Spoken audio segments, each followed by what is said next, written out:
Selamat berjumpa kembali, saudara-saudara yang terkasih, di kanal Forem 195. Kanal kita bersama untuk mengasihi, melayani, memuji, dan menyembah Tuhan kita, Yesus Kristus. Damai kasih Allah menyertai kita semua. Saudara-saudara yang terkasih, kita bertemu kembali di serial video ketika Yesus Kristus bersabda di season 6 episode ke-22 dengan topik tentang nubuat zaman akhir dan kitab Wahyu. Di episode 22 ini, kita akan mempelajari materi kita yang selanjutnya, yaitu pemerintahan dan agama dunia di bawah antikristus. Satu hal yang harus kita pahami di sini, berdasarkan kesaksian Alkitab, ada suatu waktu nanti bahwa hampir seluruh dunia akan dikendalikan oleh satu pemerintahan, dalam arti pemerintahan yang bukan sebenarnya, serta wajib mengikuti satu tipikal agama yang juga bukan agama dalam arti sebenarnya. Pemerintahan ini memiliki ciri khas dikendalikan oleh kemajuan teknologi yang mengatur seluruh pemerintahan di dunia ini dan wajib mengikuti perintah antikristus sebagai diktator. Sedangkan ciri agama yang akan menguasai bumi akan sesuai dengan nama diktator tersebut, yaitu agama yang tidak mengakui ketuhanan Yesus Kristus. Itulah antikristus.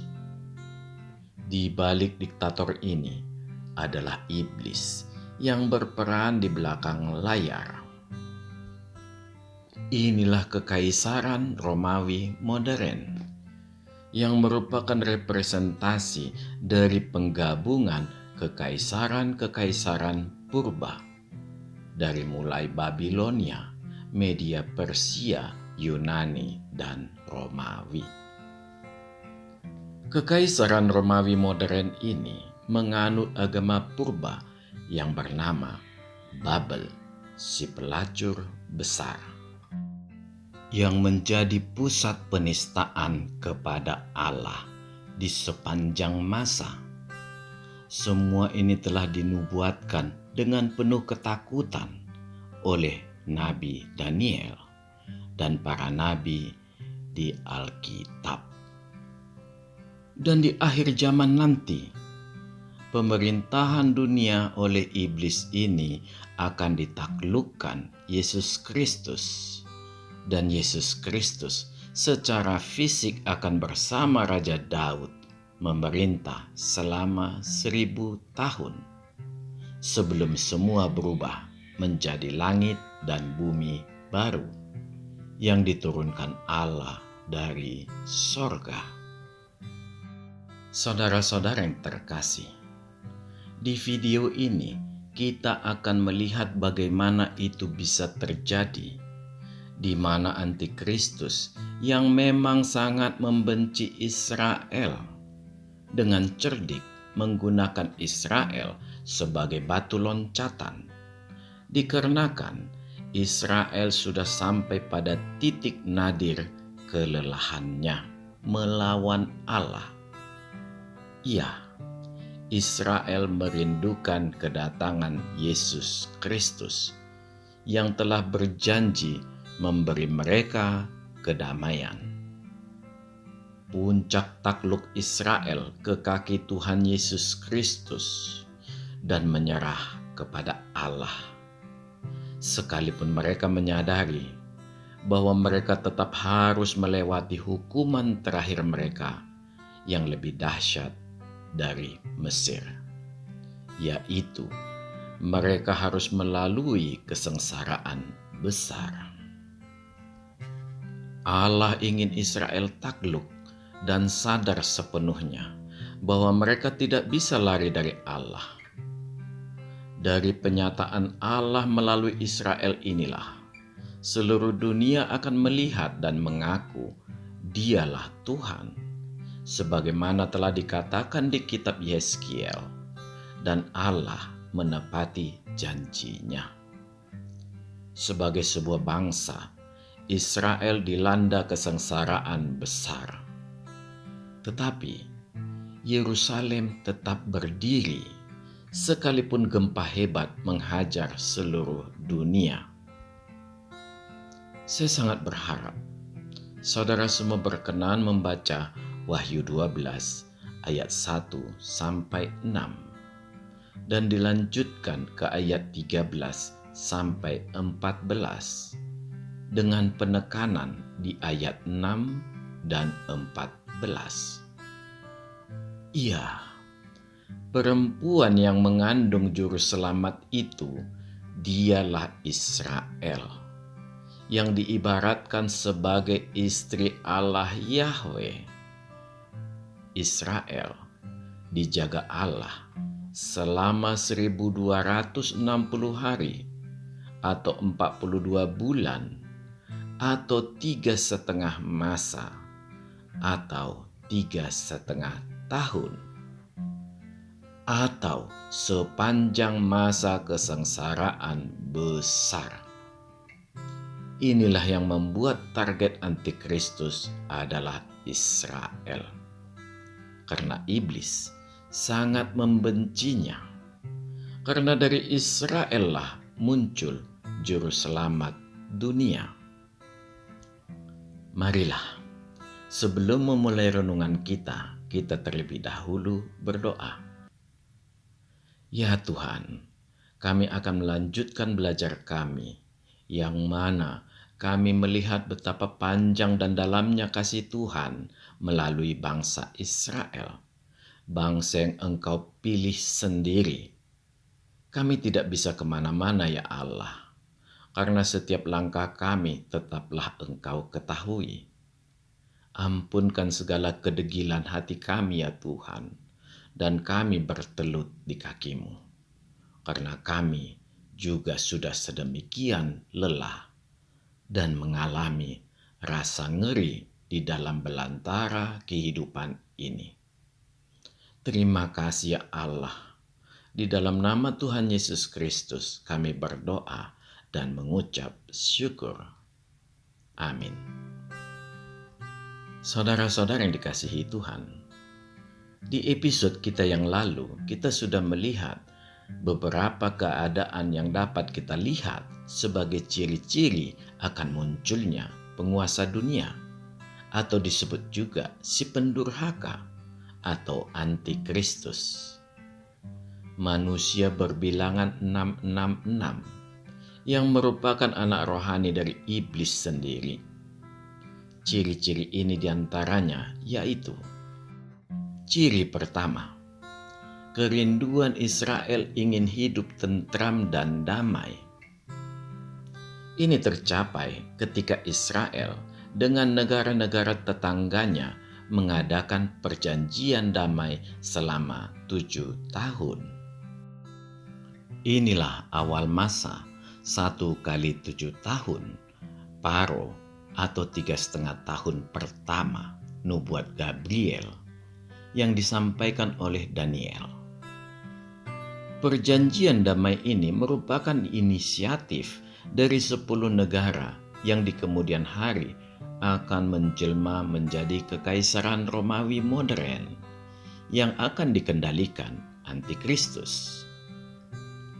Ciri kedua, pergerakan Rusia. Ciri pertama melahirkan ciri kedua, yaitu kegelisahan Rusia ketika melihat pergerakan negara-negara dunia, sehingga memaksa Rusia bergerak juga. Tujuan awalnya hendak menguasai Timur Tengah. Rusia membentang dari timur ke barat berkisar 8.000 sampai 9.000 kilometer dan berjarak ratusan kilometer di utara Israel. Melihat begitu kecilnya Israel, maka boleh dikatakan seluruh bagian utara Israel di sisi setelah negara tetangganya, atau bila merefer Alkitab disebut sebagai utara jauh, dapat dipastikan bangsa Rus yang dimaksud Alkitab adalah Rusia. Saudara dapat menemukan kata Rus ini dari Alkitab terjemahan lama di Yehezkiel 38 ayat 1-4, khususnya ayat 2 dan 3. Sekali lagi saya mengulang, dari terjemahan lama, bukan perjanjian lama. Karena kitab Yehezkiel sendiri berada di perjanjian lama. Alkitab cukup terang benderang menyebutkan Raja Ruslah yang menginvasi mereka. Ditambah, asal Raja Rus ini dari Mesech atau Moskow yang posisinya sangat tepat di utara Israel. Bila kita mendalaminya dari Alkitab, invasi Rusia merupakan perang terakhir Israel. Perang yang tidak mereka inginkan dikarenakan ingin hidup berdamai dengan Tuhan. Di sisi Tuhan, memang Tuhan ingin memperlihatkan ke Israel dengan disaksikan seluruh dunia, yang mana seluruh penyerbu Israel dibinasakan Allah tanpa bersisa. Marilah kita melihat dari Yehezkiel 38 ayat 23. Aku akan menunjukkan kebesaranku dan kekudusanku dan menyatakan diriku di hadapan bangsa-bangsa yang banyak, dan mereka akan mengetahui bahwa akulah Tuhan. Kita lanjutkan dari Yehezkiel 39 ayat 21-23. Aku akan membuat kuasa kemuliaanku berlaku atas bangsa-bangsa, dan mereka semua melihat hukuman yang akan kujatuhkan, dan melihat tanganku yang akan memukul mereka. Dan kaum Israel akan mengetahui bahwa akulah Tuhan, Allah mereka, mulai hari itu dan seterusnya. Dan bangsa-bangsa akan mengetahui bahwa karena kesalahannya kaum Israel harus pergi ke dalam pembuangan, dan sebab mereka berubah setia terhadap Aku menyembunyikan wajahku terhadap mereka, dan aku menyerahkan mereka ke dalam tangan lawan-lawannya, dan mereka semuanya mati rebah oleh pedang. Tujuan Allah tercapai, sekaligus kelelahan Israel terjawab dengan terciptanya perdamaian antara Tuhan dan Israel.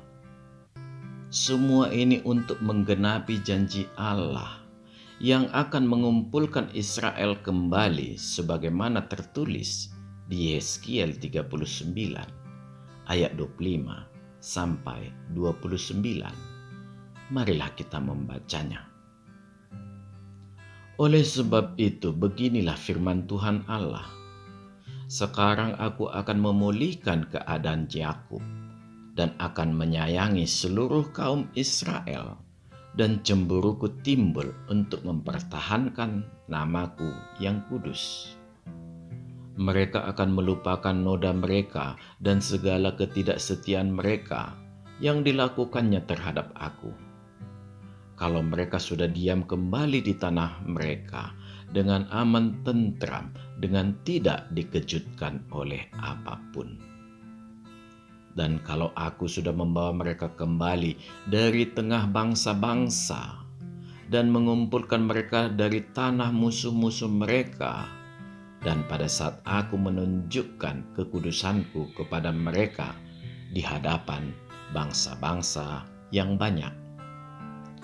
Dan mereka akan mengetahui bahwa Akulah Tuhan, Allah mereka, yang membawa mereka ke dalam pembuangan di tengah bangsa-bangsa dan mengumpulkan mereka kembali di tanahnya, dan Aku tidak membiarkan seorang pun daripadanya tinggal di sana.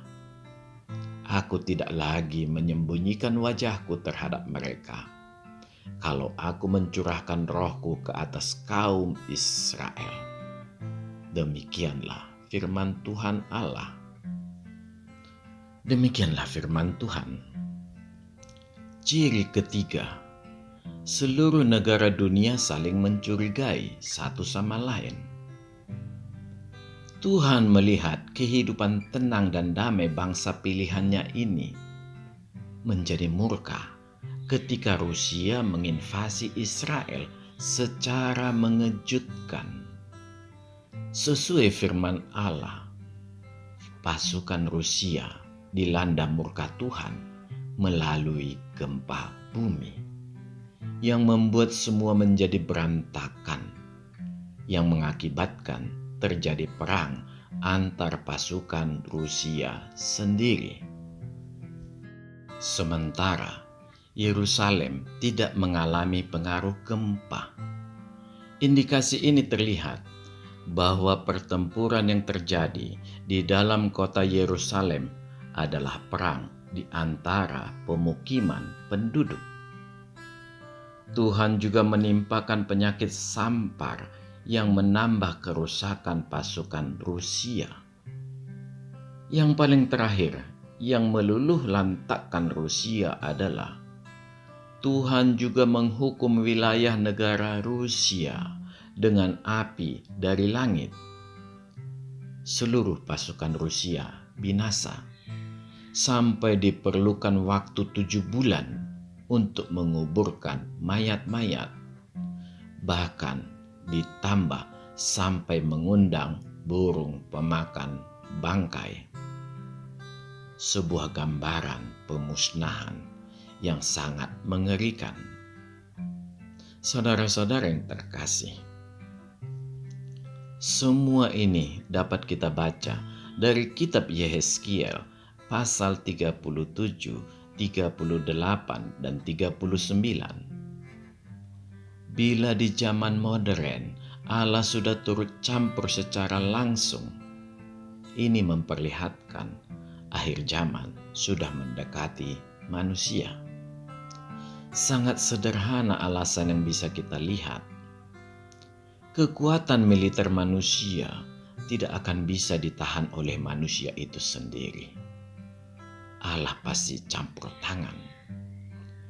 Tidak akan ada yang menang bila puluhan, ribuan, bahkan bisa sampai ratusan ribu hulu ledak nuklir telah diluncurkan. Inilah yang diklaim Alkitab, bahwa prosesi akhir zaman akan berlangsung sangat cepat.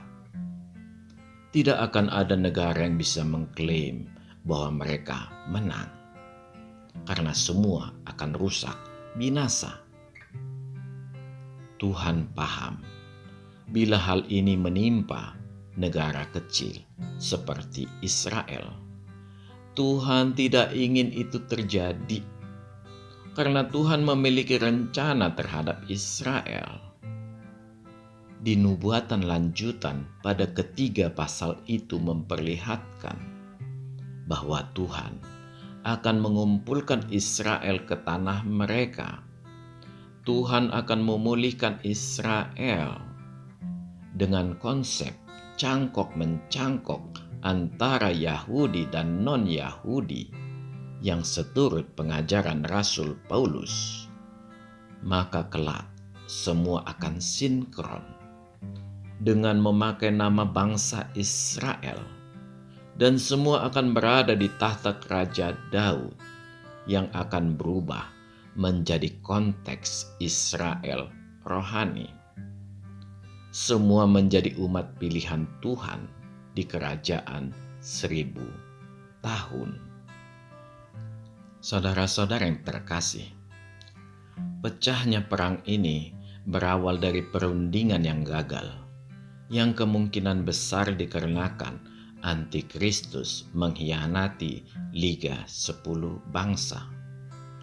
Dia mengingkari perjanjian pada saat perundingan dengan seluruh kepala negara dunia, yang kemudian memicu perang dunia, yang semua bermuasal dari akibat saling mencurigai antar negara.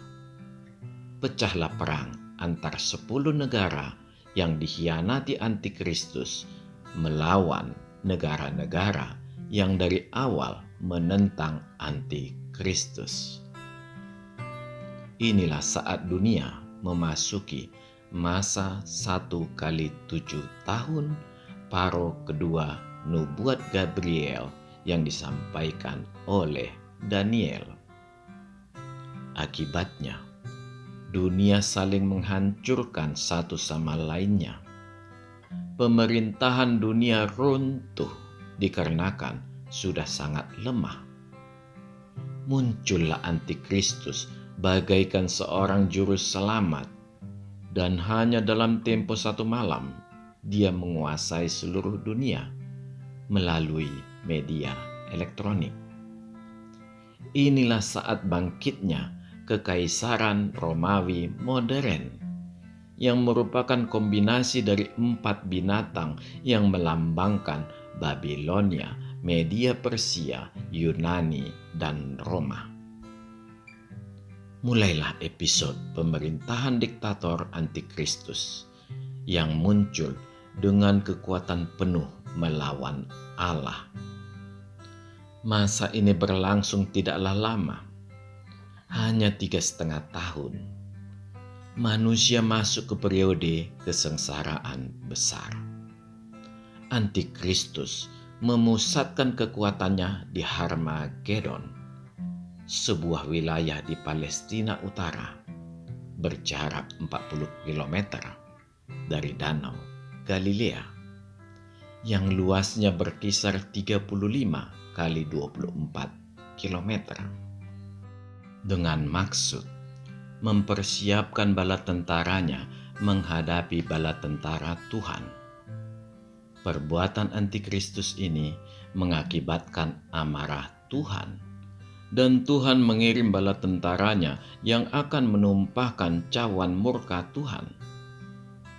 Pada saat inilah kesengsaraan besar yang sesungguhnya dimulai.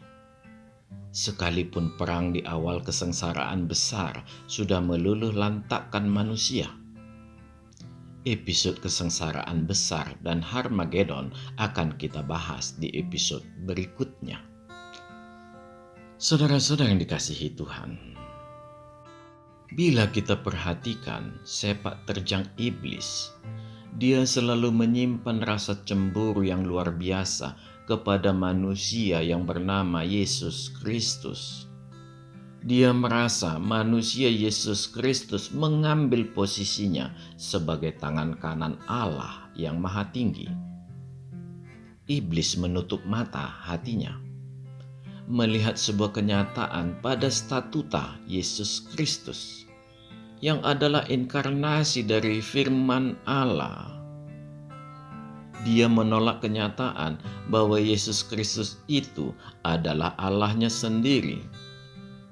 Dan dia juga menolak kenyataan bahwa Allah sedemikian mengasihi manusia sehingga mengutus firman-Nya menjadi manusia agar dapat dikenali umat-Nya, baik ketika di dunia maupun di sorga kelak.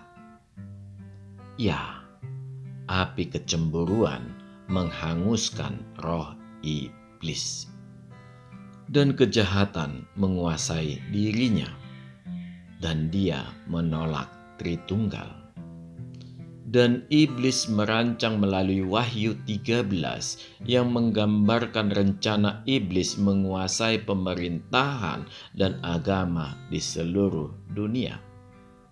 Saya sangat berharap saudara semua dapat membacanya, sekalipun sudah beberapa kali kita ulas di episode-episode sebelumnya. tentang kemunculan binatang dari laut, bumi, dan penggantian korban sembelihan. Saudara-saudara yang terkasih, sadar tanpa sadar sebenarnya langkah-langkah Allah ditiru oleh iblis ini. Hal ini bisa kita lihat di semua jejak iblis.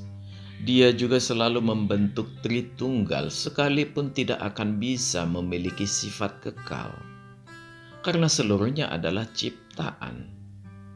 Dari Wahyu 13 yang sedang kita pelajari, sangat tampak jejak Tritunggal ini juga terlihat dari kesatuan antara yang pertama, iblis, yang melambangkan sumber roh kejahatan.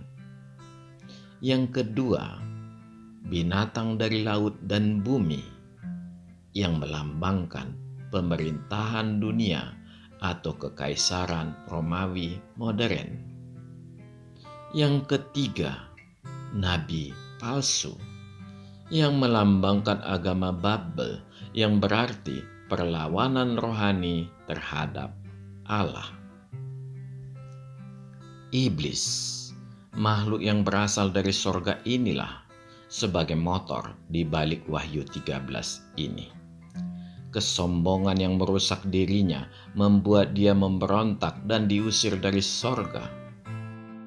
Semua ini bisa kita lihat di kitab Yesaya 14 ayat 13 sampai 16. Marilah kita membacanya. Engkau yang tadinya berkata dalam hatimu, aku hendak naik ke langit, aku hendak mendirikan tahtaku mengatasi bintang-bintang Allah. Dan aku hendak duduk di atas bukit pertemuan jauh di sebelah utara. Aku hendak naik mengatasi ketinggian awan-awan, hendak menyamai yang maha tinggi. Sebaliknya, ke dalam dunia orang mati engkau diturunkan, ke tempat yang paling dalam di liang kubur. Orang-orang yang melihat engkau akan memperhatikan dan mengamat-amati engkau. Katanya, inikah dia yang telah membuat bumi gemetar dan yang telah membuat kerajaan-kerajaan bergoncang? Demikianlah firman Tuhan. Saudara-saudara yang terkasih, melalui iblis inilah Antikristus mampu hampir menaklukkan seluruh dunia. Dialah penguasa pemerintahan dunia yang terakhir. Melalui Antikristus inilah agama Babel berkembang pesat diajarkan oleh nabi-nabi palsu. Penyembahan kepada Allah digantikan menjadi penyembahan kepada iblis. Dan begitu banyak manusia yang rela menjadi pelayan setia bagi iblis. Sifat rela yang timbul dari keterpaksaan berat dikarenakan tidak ada pilihan lagi. Kengerian yang hebat melanda manusia, sebagaimana Nabi Daniel ketika menubuatkan ini. Dia juga mengalami ketakutan sampai Daniel tidak mampu menuliskan apa yang dilihatnya. Diktator Antikristus terus melakukan pengrusakan dan menghancurkan hidup manusia lahir dan batin. Segalanya dikontrolnya melalui tanda-tanda yang diberikannya. Dengan kemajuan teknologi saat ini, membuat tanda-tanda tersebut bukanlah hal yang aneh lagi. Dengan teknologi nanobot dan xenobot, yaitu robot mikro yang mampu berkreasi menggandakan diri, semua tanda-tanda itu sudah dapat dilakukan saat ini juga. Robot-robot yang memiliki kemampuan beradaptasi di dalam sistem tubuh manusia. Tetapi apapun itu semua, Allah melalui Alkitab dan para nabi sudah mendahului ilmu pengetahuan dan teknologi untuk menyadarkan kita agar selalu berjaga-jaga. Marilah kita melihat gambaran tentang kondisi ketika Antikristus memerintah dari kitab Wahyu 13 ayat 14 sampai 18. Marilah kita membacanya. Ia menyesatkan mereka yang diam di bumi dengan tanda-tanda yang telah diberikan kepadanya untuk dilakukannya di depan mata binatang itu. Dan ia menyuruh mereka yang diam di bumi supaya mereka mendirikan patung untuk menghormati binatang yang luka oleh pedang, namun tetap hidup itu. Dan kepadanya diberikan kuasa untuk memberikan nyawa kepada patung binatang itu, sehingga patung binatang itu berbicara juga dan bertindak begitu rupa, sehingga semua orang yang tidak menyembah patung binatang itu dibunuh. Dan ia menyebabkan sehingga kepada semua orang, kecil atau besar, kaya atau miskin, merdeka atau hamba, diberi tanda pada tangan kanannya atau pada dahinya. Dan tidak seorang pun yang dapat membeli atau menjual selain daripada mereka yang memakai tanda itu, yaitu nama binatang itu atau bilangan namanya. Yang penting di sini ialah hikmat. Barang siapa yang bijaksana, baiklah ia menghitung bilangan binatang itu. Karena bilangan itu adalah bilangan seorang manusia, dan bilangannya ialah 666. Demikianlah firman Tuhan. Sangat jelas sekarang bahwa tujuan iblis mengarahkan Antikristus dan nabi-nabi palsu tidak lain adalah ingin menggantikan kuasa dan penyembahan umat Tuhan tidak lagi kepada Yesus Kristus, melainkan kepada iblis.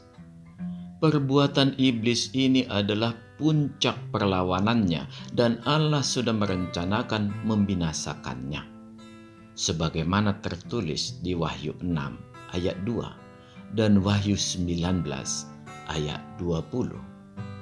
Marilah kita membacanya. Dan aku melihat sesungguhnya ada seekor kuda putih, dan orang yang menungganginya memegang sebuah panah, dan kepadanya dikaruniakan sebuah mahkota. Lalu ia maju sebagai pemenang untuk merebut kemenangan. Maka tertangkaplah binatang itu, dan bersama-sama dengan dia nabi palsu yang telah mengadakan tanda-tanda di depan matanya. Dan dengan demikian ia menyesatkan mereka yang telah menerima tanda dari binatang itu dan yang telah menyembah patungnya. Keduanya dilemparkan hidup-hidup ke dalam lautan api yang menyala-nyala oleh belerang. Demikianlah firman Tuhan. Ayat ini memperlihatkan akhir hidup Antikristus dan Babel, si pelacur besar itu. Yesus Kristus tampil untuk mengakhiri pemerintahan dan agama dunia yang dipimpin oleh iblis sendiri. Dan Yesus Kristus akan menghancurkan segala kekuatan iblis dan menggantikannya dengan kerajaan 1000 tahun. Yesus Kristus di atas tahta Raja Daud. Dan iblis akan ditahan selama 1000 tahun dan kemudian dihakimi setelah masa ini berakhir.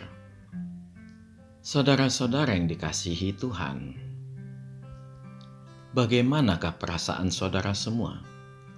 Apakah saudara sanggup membayangkan bila terjadi perang nuklir? Perang nuklir boleh dikatakan adalah perang senjata secara teknologi mutakhir. Bila di zaman Perang Dunia Pertama pada 1917-an masih dominan perang secara fisik dan meriam, Dan di Perang Dunia Kedua pada 1945, perang fisik sudah berkurang, tetapi digantikan oleh pesawat terbang untuk menjatuhkan bom atom.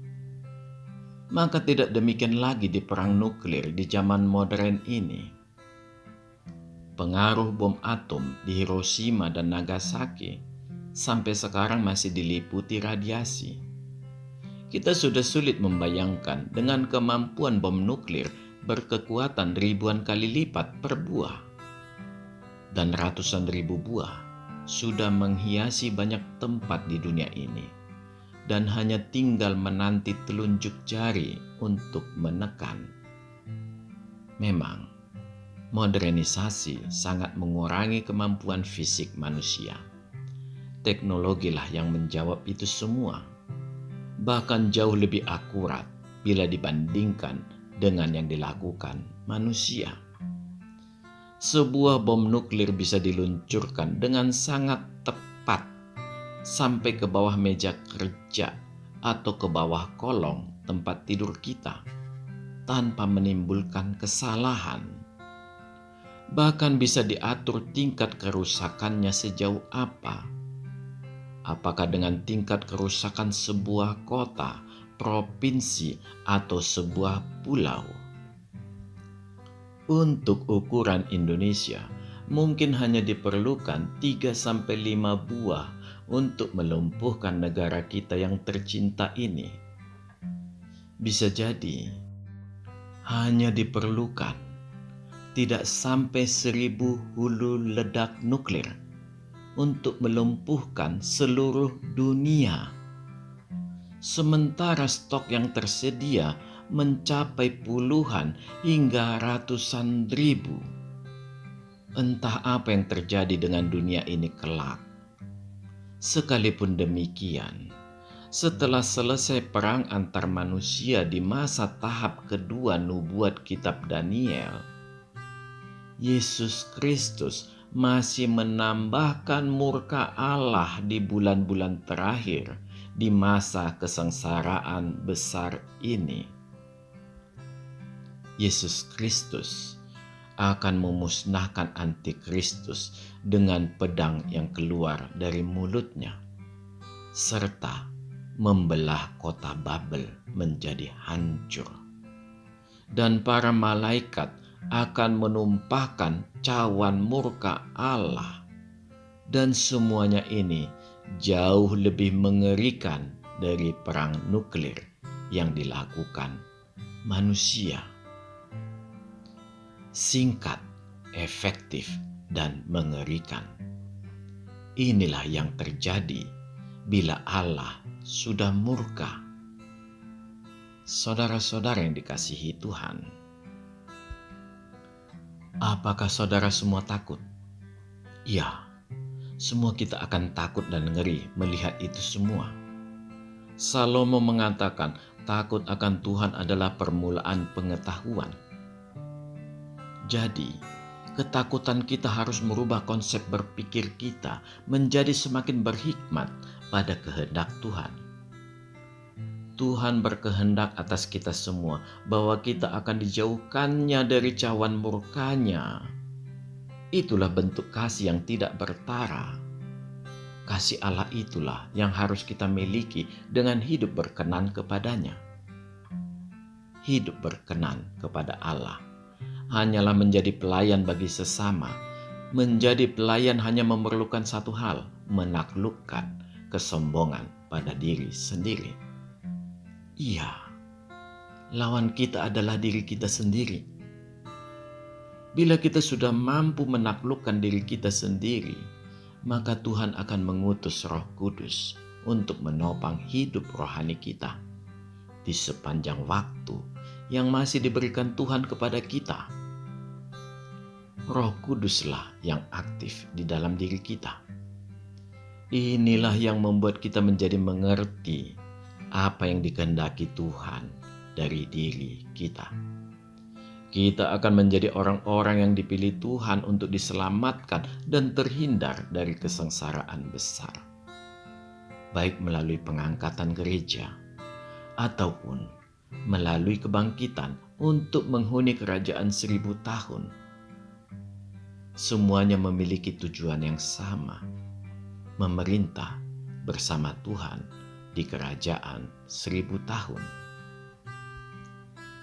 Tentang kebangkitan umat Tuhan ini akan kita bahas pada satu periode nanti. Salomo memang memaksudkan ini, yakni rasa takut akan Tuhan yang akan menghasilkan keselamatan. Tetapi, bila kita hanya takut kepada Tuhan hanya sebagai penghias bibir semata tanpa mau mengubah pola hidup kita, percayalah, kita tidak perlu takut kepada kesengsaraan besar. Karena sebenarnya kita sudah binasa oleh diri kita sendiri. Amin. Tuhan kiranya memberkati kita semua. Marilah kita berdoa. Ya Allah, kami sudah menuntaskan belajar kami di episode ini.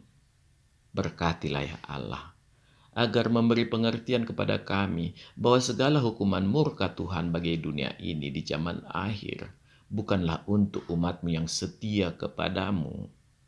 Ajarilah kami semakin merendahkan hati kami ya Allah, agar mata hati kami mampu melihat betapa besar kasih karunia Tuhan. Terima kasih ya Allah.